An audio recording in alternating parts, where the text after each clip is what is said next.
husband and I stepped off the platform and onto the giant hissing locomotive. I remember looking back at our small town and thinking of all the happy memories we made there. But I was excited to start our new life in Salem. I must have dozed off because I was startled awake by the sound of screeching metal.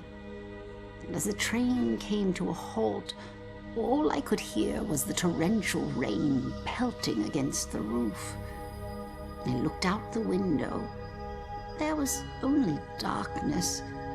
Then came the brightest flash of lightning I had ever seen. When my husband left to inquire about the delay, a woman in the back of the train started screaming. We rushed over to her and asked her what was wrong, but all she could manage to say through her sobs was something about seeing the spirits of the dead wandering in the rain. Stranger still were the passengers that were suddenly stricken with the painful memories of their past. It was at this point that I became truly terrified, so I set out to find Joe. When I reached the cab and still hadn't found him, I was worried. I looked out the front window and saw the train's conductor laboring to move a downed tree from the tracks. And there was Joe walking up to help. However, instead of grabbing hold of the tree, Joe bent down, picked up a rock, and crushed the conductor's skull with it. When I left the train and ran up to him, I could see that this wasn't the Joe I once knew. Something had taken hold of him, something angry.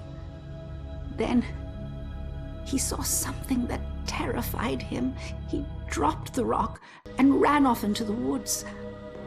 However, right before he disappeared into the trees, during a bright flash of lightning, I thought I saw something chasing him, hunting him.